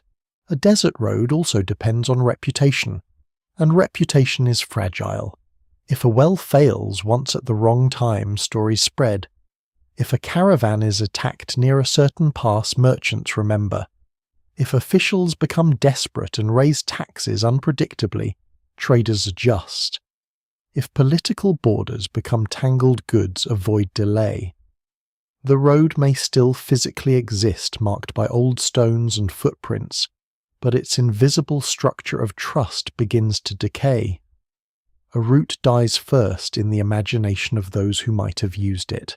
That decay can leave strange archaeological signatures. A settlement may show reduced imported goods while local pottery continues. A caravanserai may be repaired less often. A fort may remain occupied but with a smaller garrison. Luxury tombs may become less elaborate. Coins from distant regions may appear less frequently. Written records may thin. None of these signs alone proves collapse, but together they suggest narrowing horizons. The city once faced many directions. Now its world is contracting. Meanwhile, rival powers learn from the Desert Empire's success. They build or secure their own stations. They form alliances with mobile groups. They encourage trade through their territories. They use roads as political weapons. In some cases, they may not need to destroy the old empire at all. They only need to make it less central. The desert rulers can still claim authority over ancient cities and sacred places, but control over memory is not the same as control over commerce. Wealth follows use, not nostalgia. The most painful part of this shift is that the old infrastructure remains visible. Roads still lead to the gates. Cisterns still wait for caravans that come less often. Storehouses still stand in cities designed for greater movement. Watchtowers still scan horizons where fewer dust clouds rise. A civilization built around passage now has too much space in its hands. Its architecture remembers a busier world than the one that remains, and yet the roots do not all vanish. Some continue in reduced form. Local trade persists. Pilgrims, officials, herders, soldiers, and small merchants still move. History rarely switches from abundance to emptiness cleanly. The empire may linger for generations in a changed economy, its old greatness visible, but no longer fully funded. This lingering can confuse later observers who search for a single dramatic end and find instead a long afterlife of adaptation, contraction, and partial survival. The shifting routes bring the story closer to burial because they weaken the human systems that keep sand at bay. A staffed station clears its courtyards. A wealthy city repairs walls and channels. A busy road preserves itself through use. But where movement declines, maintenance declines. Where maintenance declines, the desert enters. Sand does not need conquest. It needs opportunity. It gathers in corners of unused buildings, drifts across lesser-used tracks, and settles into channels no one has cleared after the last storm. Economic change becomes physical change. A road abandoned by merchants becomes a line the wind can edit. The empire that once ruled the desert by controlling movement now faces the most subtle of defeats the world can move without it. Not entirely, not immediately, but enough. The roads that made kings powerful begin to loosen from their hands. The old cities still stand glowing in the late sun, their gates open to the horizon. But fewer travellers arrive, and those who do bring news of alternatives. The desert listens without judgment. It has always known that every track is temporary unless feet, hooves, wheels, and need renew it. When need turns away, the sand begins its patient work. Climate does not destroy an empire like an army at the gate. It rarely arrives with banners, dates, and witnesses. It works through seasons that feel slightly wrong, rains that come late, storms that come too hard, springs that weaken wells that must be deepened, harvests that shrink by degrees, and decisions that seem temporary until they become a pattern. In the desert, those small changes matter more than they might elsewhere. A little less rain can mean less grazing. Less grazing can mean fewer animals. Fewer animals can mean fewer caravans. Fewer caravans can mean less revenue. Less revenue can mean fewer repairs to the water systems that make permanent life possible. The empire has always lived close to this edge. Its greatness was not built because the land was easy, but because generations learned how to manage difficulty. Yet climate can shift the terms of that management. A reservoir designed for one pattern of rainfall may struggle under another. A channel built to capture brief floods may be overwhelmed by rarer but more violent storms, or left useless by years when runoff never arrives strongly enough. An oasis that supports a town for centuries may decline if groundwater is drawn faster than it is renewed. The evidence remains incomplete, but what survives in the record suggests that environmental pressure became one of the tightening forces around the old desert world. Desertification is often imagined as a wall of dunes marching forward, swallowing everything in a single slow invasion. Sometimes dunes do move dramatically, but the process is usually more varied and more subtle. Vegetation thins, soil loses stability, wind carries fine sediment away from some places and drops it in others. Fields become harder to maintain. Irrigation channels fill with silt. Grazing animals strip fragile cover near settlements. Dry valleys that once carried seasonal water become less dependable. The land does not need to become totally lifeless to become less able to support an empire. Scholars still debate the exact relationship between climate change and the decline of desert states, partly because ancient environmental evidence is difficult to interpret. A dry layer in a lake bed may reveal regional aridity, but it does not explain how a specific city responded. Pollen can show changing vegetation, but not the political choices made by rulers. Sediment in a channel may show neglect to flood or both. Tree rings cave deposits ancient soils and isotope records can suggest broader climatic trends, but they rarely provide a simple answer. No single explanation fully accounts for the transformation. Climate is not the whole story, but it changes the difficulty of every other story. A lesser-known danger is that successful water management can make societies more exposed to long-term environmental shifts. The empire's systems are designed with intelligence, but they are also designed around expectations. They assume that storms will come often enough, that aquifers will recover enough, that labour will be available for maintenance, that fields will remain worth watering, and that routes will remain active enough to support stations. When those expectations begin to fail, the same infrastructure that once created resilience can become heavy. A small mobile group can move toward better conditions. A city with tombs, temples, walls, storerooms and ancestral land cannot simply fold itself up and leave. The human experience of climatic stress is not abstract. It is the taste of dust in stored grain. It is the longer walk to water. It is the herd returning thinner than before. It is the argument at a well when too many people arrive at once. It is a family deciding whether to repair a field wall again after another damaging flood, or abandon the plot and seek work in town. It is an official ordering labour for a reservoir when households are already strained. It is the quiet fear that the old rules of the sky are changing, and that no ritual tax or royal decree can restore them. In some places, the desert may have advanced not as a dramatic catastrophe, but as a maintenance crisis. Sand and silt gather where human attention weakens. A busy field system resists encroachment because people clear channels, repair boundaries, and keep surfaces stable. A shrinking settlement loses that ability. Once a channel is blocked, water spreads badly or not at all. Once fields are abandoned, wind works them more freely. Once walls begin to collapse, they trap drifting sand.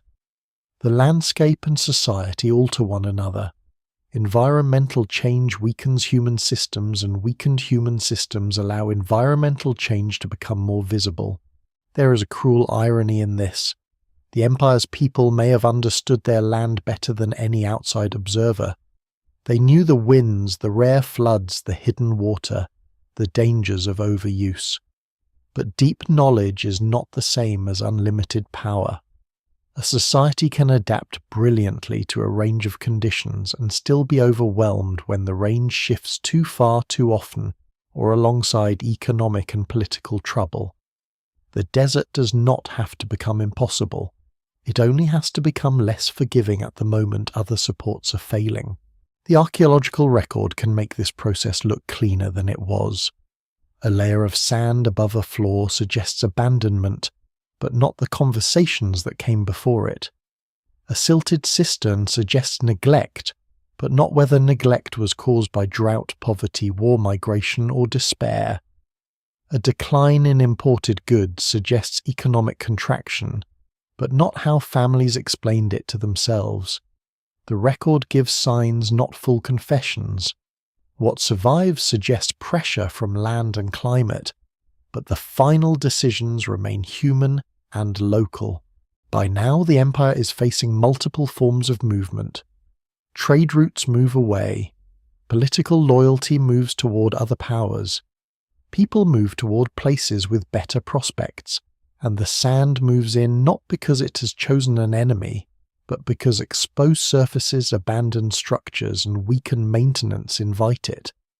Climate turns against memory by making the old places harder to keep alive. A city can remember centuries of success, but memory does not fill a reservoir. An inscription can praise a ruler, but it does not clear a blocked channel. A temple can preserve sacred continuity, but it cannot guarantee rain. Still, it would be too simple to imagine climate as punishment or fate. Ancient people were not passive victims of weather. They adapted, repaired, relocated, negotiated, and endured. Some settlements may have survived long after others failed. Some communities may have changed their economy rather than disappeared. Some routes may have shifted seasonally instead of dying. The evidence remains incomplete, and scholars still debate how regional and local patterns fit together. But the broad lesson is stark. In a desert empire, environmental stress does not need to act alone. It only needs to push every fragile connection a little closer to breaking. The sand that later buries the ruins is therefore both literal and symbolic. It is the material of wind erosion, drought, and abandonment, but also the visible form of lost maintenance. It marks places where human hands once worked constantly and then stopped. It fills the spaces between stones like time made physical.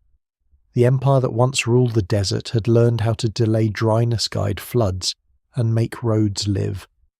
But as climate shifts and the old system's strain delay becomes harder, the desert's patience begins to outlast the empire's strength. The strangest thing about the abandonment is the lack of a single final scene. There is no universal last day when the empire closes its gates, lowers its banners, and admits that the desert has won. History rarely offers endings that tidy. Instead, the old cities seem to recede unevenly, some shrinking, while others linger, some losing their commercial importance before their sacred importance, some becoming villages inside the shells of former urban centres, some holding out as military posts or local markets long after the larger imperial system has weakened. Collapse here is less like a door slamming than a lamp burning lower in room after room. The people who leave do not vanish into nothing. They move toward water-kin work protection or opportunity. Some likely join neighbouring towns. Some shift into more mobile ways of life. Some remain nearby using old ruins as shelter, quarry, memory or warning. Others become part of the populations that later outsiders describe under different names, making the old empire seem more disappeared than it truly was. What survives in the record suggests transformation as much as extinction, but transformation leaves fewer dramatic traces than destruction. A house may be abandoned in stages. First the expensive objects go, then tools that can still be used, then stored grain animals, woven mats, metal fittings, wooden pieces, anything worth carrying. What remains are broken jars, heavy stones, lost beads, ash bones and objects too ordinary or damaged to matter. Later wind enters through a roof gap. Sand gathers against a wall. The doorway becomes harder to clear. A fox or bird uses the space. The house has not been destroyed, yet it has crossed a boundary from human order into landscape. Scholars still debate how much violence accompanied this process. Some sites may show conflict burning or sudden disruption. Others suggest slow departure and reuse. The evidence remains incomplete, and it is risky to turn one ruin into the story of an entire empire. In some places, people may have fled danger. In others, they may have left because the city no longer made sense economically. Elsewhere, water failure may have forced decisions that no ruler could reverse. No single explanation fully accounts for the silence that follows. The most haunting silence is in the inscriptions. Ancient states speak through names, dedications, claims, prayers, and official statements. When these become fewer, shorter, or absent, the silence feels almost deliberate. But silence can mean many things. It may mean fewer elites could sponsor inscriptions. It may mean political authority fragmented. It may mean writing shifted to materials that did not survive. It may mean the people who remained no longer needed the old public language of empire. A blank wall is evidence, but not an easy witness. There is a lesser-known pattern in abandoned desert cities. Later people often continue to use parts of them without restoring the whole. A grand building becomes a shelter. A tomb becomes a storeroom. A wall is robbed for stone. A cistern is cleaned once, then forgotten again. Small life persists inside old greatness. This can confuse archaeology because a ruin may contain traces from many afterlives. The empire is gone as a system, but its materials remain useful. Sand buries some rooms while human hands dismantle others. The emotional reality must have varied. For some, leaving may have meant grief, the surrender of ancestral tombs and familiar walls. For others, it may have meant relief. A city in decline can become a place of debt obligation and narrowing prospects. A younger generation may have seen departure not as catastrophe, but as practical sense. The later mystery belongs partly to us. Those who lived through the change may not have thought of themselves as witnesses to the fall of an empire. They may have thought of themselves as families making necessary decisions. As maintenance stops, the desert moves from background to architect. Roofs collapse and create pockets where sand collects. Courtyards become basins. Streets turn into shallow channels for wind-blown sediment. Wells become choked. Plaster flakes from cistern walls. Without feet and brooms and repairs, the city's shape begins to soften. The same buildings that once blocked heat and protected goods now trap the material that will hide them. Sand does not erase instantly, it edits patiently. Abandonment without witnesses leaves historians with fragments, a last coin, a final repair, a pottery style that fades, a layer of wind-blown sand, a water system no longer maintained. Each clue is valuable, but none can speak for every household. The empire's end is therefore not one story but many overlapping endings. A road ends when caravans stop using it. A temple ends when offerings cease. A city ends when enough people no longer believe staying is worth the cost. An empire ends when its old connections no longer hold. And in the end, the desert inherits the spaces between those endings. It covers the evidence gently enough to preserve it, and thoroughly enough to hide it. The abandoned empire becomes a buried question waiting for a future world to notice that the line in the sand was once a wall. Once the cities fall quiet, time changes its method. Human beings measure abandonment in years, in lifetimes, in the memory of grandparents who remember when a market was larger or when a gate still had guards. The desert measures it differently. It works in seasons of wind in grains caught against stone in roofs, weakened by heat, and night cold in rare storms that undermine walls and leave sediment behind in the slow fading of paths no one walks often enough to renew. A city does not need to be forgotten before the sand begins covering it. But once memory weakens, the sand becomes harder to resist. The first stage of forgetting may have been local and uneven. Nearby communities likely knew the ruins. Herders may have sheltered near them. Travellers may have used their walls for shade. Stones may have been taken for new buildings because ruins are often treated as quarries before they become heritage. Old tombs may have been opened, reused, feared or avoided. A cistern that still held water might keep one corner of an abandoned site alive long after the rest had gone silent. What survives in the record suggests that many ancient places do not pass directly from city to mystery. They pass through long afterlives of partial use, but as political names fade, stories change. The empire that once announced itself through administration, trade and public works becomes a landscape of impressive remains without a clear explanation. Later people may remember that giants built them, or spirits guarded them, or vanished kings once lived there. Legends often grow where written continuity breaks. They are not useless. They preserve emotional truth, fear, awe, and sometimes fragments of real memory. But they are not the same as records. The evidence remains incomplete, and scholars still debate how much later tradition preserves from the ancient world and how much it reshapes beyond recognition. There is a lesser-known cruelty in ruin. The more impressive a deserted city becomes, the easier it is for later observers to misunderstand it. A carved facade half buried in sand may look like a temple when it was a tomb, or like a palace when it was a ceremonial entrance, or like evidence of a sudden catastrophe when it is really the result of centuries of disuse.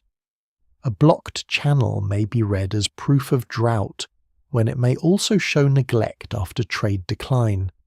A collapsed tower may suggest war, though wind earthquakes, stone robbing, and ordinary decay may have done the work. Ruins invite explanation, but they do not always correct a confident imagination.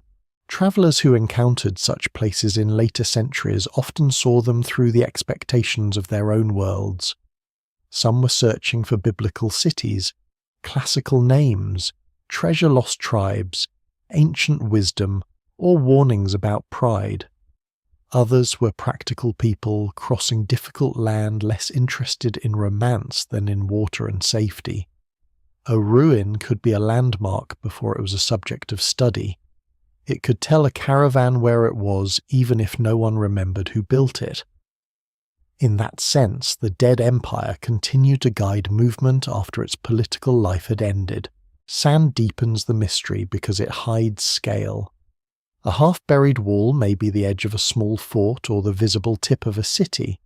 A mound may conceal houses, streets, storage rooms, or administrative buildings. Dunes can make a settlement look smaller, smoother, older, and more natural than it is. The desert does not only cover, it disguises. It turns architecture into topography. Later observers may stand on a mound without realizing they are standing over rooms where people once slept, cooked counted goods, and waited for news from the road. No single explanation fully accounts for how an empire passes from memory into legend. Some of it is caused by migration, some by language change, some by the loss of inscriptions people can still read, some by the collapse of institutions that once repeated official history, some by the simple fact that landscapes outlast political names. A city can be renamed many times. A road can remain useful after its builders are forgotten. A tomb can be admired long after its owner's lineage has vanished. The past survives, but not always with labels attached. For centuries, the buried empire may have existed as a series of fragments in human awareness. A dangerous ruin, a place of old stones, a haunted valley, a source of cut blocks, a landmark near a well, a story told about vanished wealth. The empire as a coherent historical subject had to wait. It had to wait for travelers who wrote descriptions for scholars, who compared texts for archaeologists, who looked beneath sand, rather than only at monuments for aerial views that revealed roads invisible from the ground, and for scientific methods that could read climate trade and daily life from traces too small for legend. Yet forgetting is not failure alone. The sand that covers also protects. Dryness preserves wood seeds, textiles, bones, and organic traces that wetter climates might destroy. Buried walls may survive because they are sheltered from wind once fully covered. Sealed deposits can protect the ordinary objects that living people never meant to display. The empire disappears from memory, but parts of its material life wait in darkness. The desert becomes both thief and archivist. By the time outsiders begin to ask systematic questions, the ruins already carry layers of misunderstanding. Some popular theories reach too quickly for lost super-civilizations, impossible technologies, or sudden apocalyptic events unsupported by evidence. These ideas are tempting because they make silence dramatic and simple. But the real story is more demanding and more human. It involves water systems that worked until they did not, trade routes that shifted, because merchants made rational choices, climate pressures that altered old balances, and communities that left behind traces of adaptation rather than a single final scream.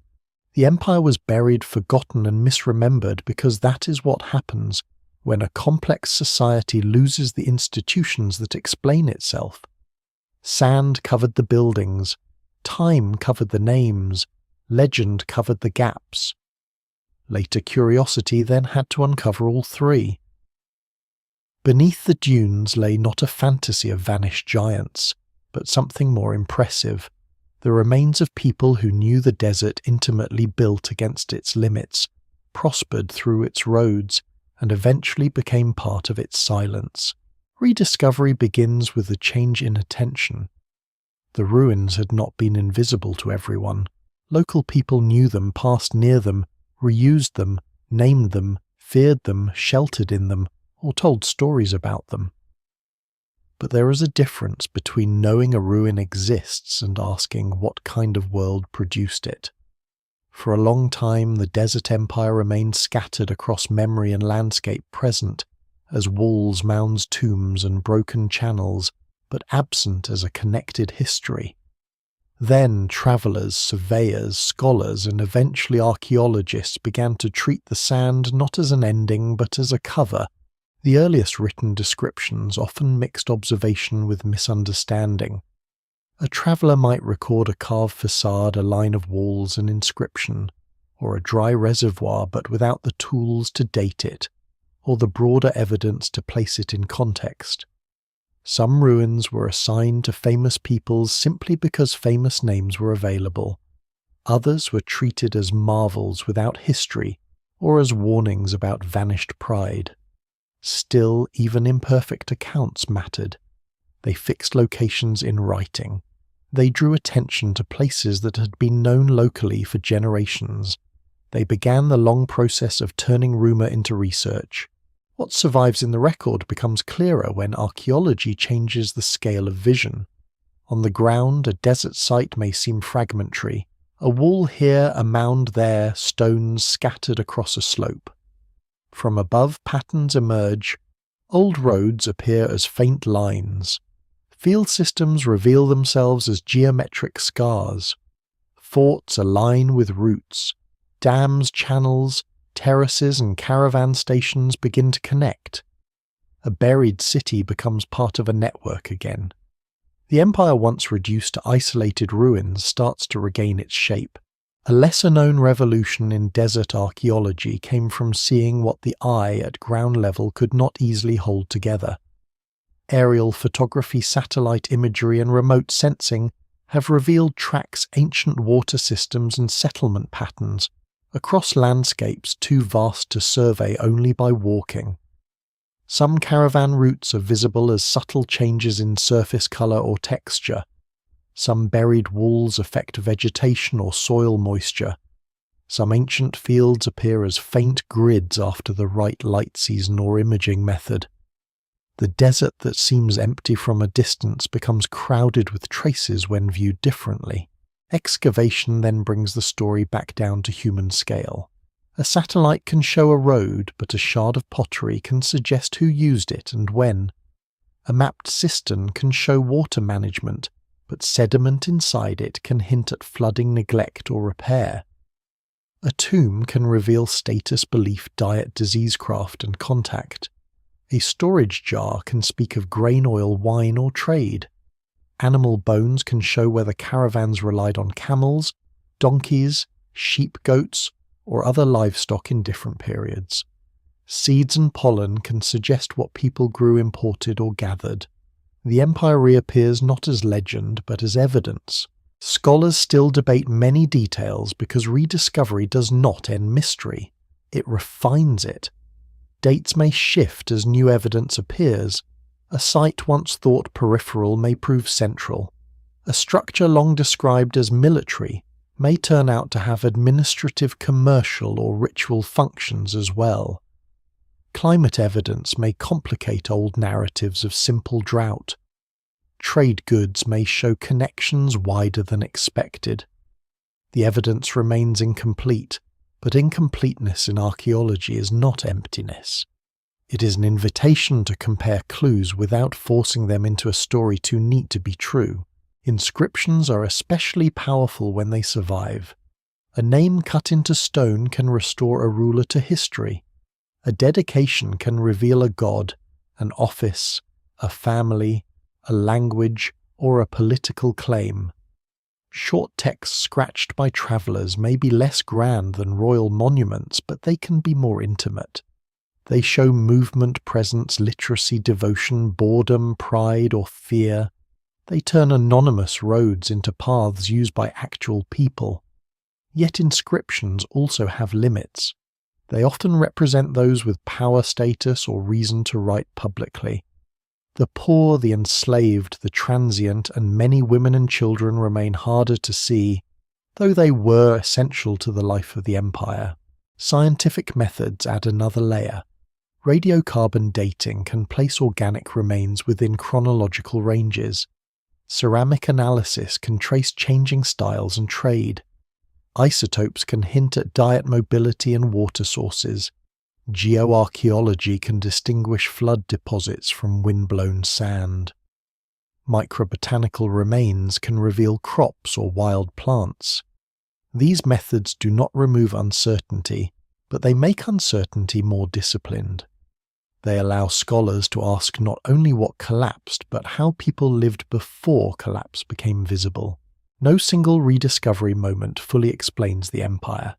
It is rebuilt through accumulation, a survey map, a trench, a translated inscription, a corrected date, a satellite image, a study of ancient climate, a re-examination of old museum objects, a local place name a road traced across gravel plains.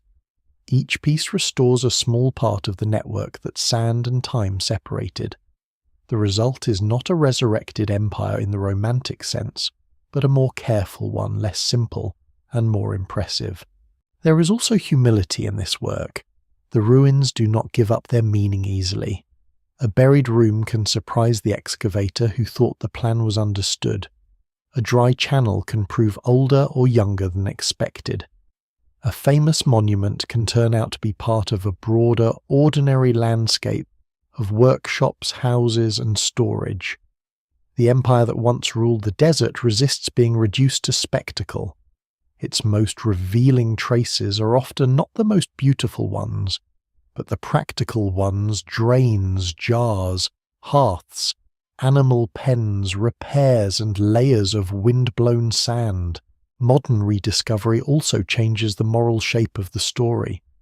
The vanished empire is no longer merely a warning about arrogance or a mystery to be solved for entertainment. It becomes a record of human ingenuity under pressure. Its people were not simply swallowed by sand because they failed.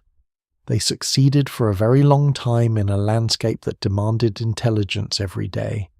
Their decline matters, but so does their endurance. To focus only on burial is to miss the centuries during which the desert was inhabited. Organized, crossed, farmed, taxed, worshipped in, and understood. As archaeologists and scientists continue to read the traces, the empire becomes both clearer and stranger. Clearer because the roads, waterworks, cities, and trade systems can now be mapped with increasing precision. Stranger because every answer reveals how delicate the whole achievement was. The sand did not cover an empty myth, it covered a working world. And when that world is uncovered again, piece by piece, the old desert stops looking like a blank space between civilizations. It becomes what it always was, a landscape full of human decisions, risks, adaptations, and memories waiting just below the surface. The deeper the buried empire is studied, the less convincing any single explanation becomes. At first, it is tempting to choose one cause and let it carry the whole story. The trade routes moved and the empire declined. The climate dried and the cities emptied. Rivals rose and the old rulers lost control. Water systems failed and people left. Each explanation contains truth. Each is supported by evidence in certain places and periods. Yet each becomes too small when forced to explain everything. The fall of a desert empire is not a single broken beam. It is a structure weakening at many joints. Trade decline remains one of the strongest explanations because the empire's prosperity depended so heavily on movement. When caravans choose different roads, or when sea routes become more attractive, the old desert stations lose income status and purpose. This theory fits the commercial character of the empire, and it helps explain why some places may have remained physically intact while losing importance. A city does not need to burn if merchants stop needing it. But trade alone does not explain why certain water systems fail, why some communities hold on longer than others, or why environmental evidence points toward changing pressures in the land itself. Climate offers another powerful answer. Drier conditions, shifting rainfall, reduced vegetation, and moving sand could weaken agriculture, grazing and water storage.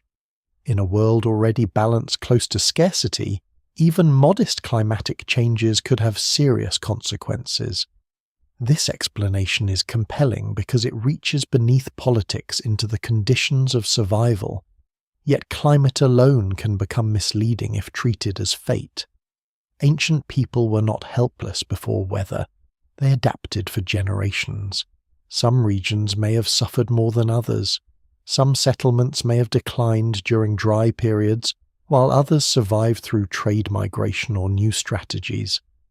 The evidence remains incomplete, and scholars still debate how local patterns align with broader climate records. Political conflict and rival powers also matter. A desert empire lives by controlling choke points, alliances, and routes.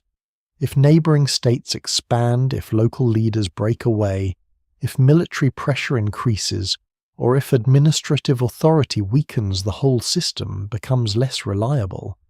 Conflict can damage stations, disrupt labor, frighten merchants, and redirect commerce. But war is not always visible in the ruins, and not every abandoned site shows signs of violence. Some places seem to fade rather than fall. Political explanations are therefore necessary but not sufficient. Water system failure may be the most intimate explanation because it touches daily life directly. A blocked channel, a silted cistern, a declining spring or a damaged dam can change the future of a settlement more completely than a distant battle. Archaeology often finds these practical signs of strain, but interpreting them is difficult. Did the system fail because climate changed, because maintenance stopped after population fell, because trade decline reduced resources, because political disorder interrupted labor? This same broken channel can belong to several stories at once. No single explanation fully accounts for the empire's transformation, because causes likely reinforced one another. A dry spell reduces grazing and water. Fewer animals make caravans harder to run. Reduced trade lowers tax revenue. Lower revenue weakens state protection and maintenance.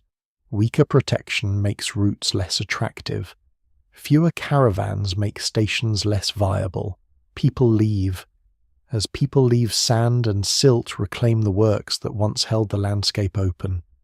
In such a chain, it becomes almost impossible to identify one first cause with confidence. Collapse is not always a point. Sometimes it is a feedback loop. A lesser-known problem is that different parts of the empire may have experienced different endings. The capital may have declined politically while a sacred site continued to attract visitors. A caravan station may have been abandoned quickly when a route shifted while an oasis town survived as a local settlement. A fortress may have been reused by later powers. A cemetery may remain active after urban life shrinks. Later observers, seeing all these ruins under one label, may imagine one empire-wide disaster. The archaeological record suggests something messier and more human. Popular theories often try to simplify this mess. Some imagine a sudden sandstorm burying the cities in an ancient catastrophe. Others reach for lost technologies, secret knowledge, or dramatic invasions unsupported by evidence. These stories are memorable, but they flatten the real achievement and the real vulnerability of the desert empire. The mainstream evidence points instead toward long-term interaction between environment, economy, politics, and human maintenance. That story may be less explosive, but it is more unsettling because it feels more recognizable. The buried empire warns that civilizations can be undone by the failure of relationships they once managed brilliantly. Relationship with water, relationship with trade, relationship with allies, relationship with labor, relationship with climate, relationship with memory itself. The empire did not fall because it misunderstood the desert. It fell or faded because even deep understanding has limits when the conditions of survival change together, and perhaps that is why the ruins remain so powerful. They do not point to one villain, they point to a web. The sand covering the walls is not only evidence of nature returning, it is evidence of roads, unused channels, uncleared markets, quieted, authorities weakened, and people making decisions elsewhere. The mystery is not that a desert empire could disappear. The mystery is that it endured so long before the balance finally failed. What the sand preserved is not only the outline of failure, it preserved proof of endurance. Beneath the dunes and wind-smoothed ruins remains the record of a people who turned scarcity into order, who made roads live across hostile ground, who stored brief rain as if they were storing time, and who built cities where permanence seemed almost unreasonable. Their empire did not survive forever, but for centuries it made the desert function as a corridor instead of a barrier. That achievement should not be overshadowed by the silence that followed. The buried walls remind us that civilizations are often most vulnerable at the points where they are most specialized. This empire knew water trade distance and survival with extraordinary skill, yet its brilliance depended on conditions that had to keep working together. Routes had to remain useful, wells had to remain trusted, labor had to remain organized, climate had to remain within a range that old systems could manage. Political agreements had to be renewed before they broke. When too many of these supports weakened, the empire could not simply become something else overnight. What survives in the record suggests a legacy more subtle than conquest. The empire shaped later routes, settlement patterns, building traditions, sacred landscapes, and stories about the desert itself. Its abandoned cities became landmarks. Its roads influenced movement long after its rulers were gone. Its waterworks showed later generations what was possible in dry country. Even its ruins changed the imagination of those who encountered them, because they proved that emptiness had once been organized, inhabited, and powerful. Scholars still debate many details, and the evidence remains incomplete. That uncertainty is not a weakness in the story. It is part of the truth. The past does not return whole. It returns as pottery under sand inscriptions with broken names, channels filled with silt walls aligned toward vanished roads, seeds in dry soil bones in abandoned courtyards, and cities that appear at first like mirages before resolving into history.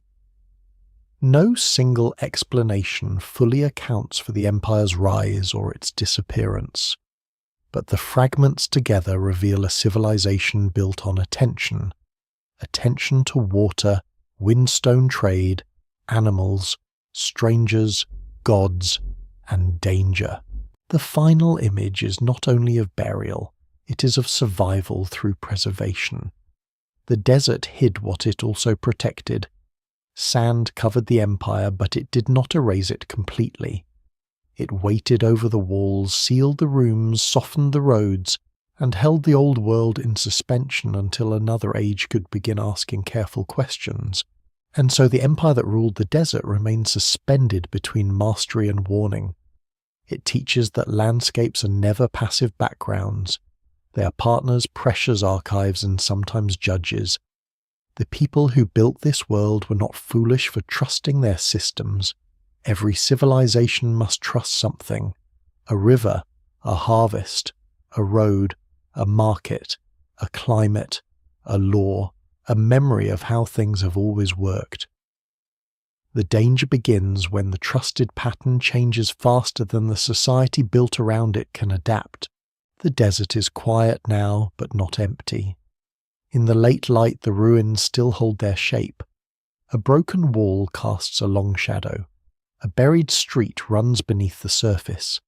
Somewhere below the sand, a channel that once carried water points toward a dry basin.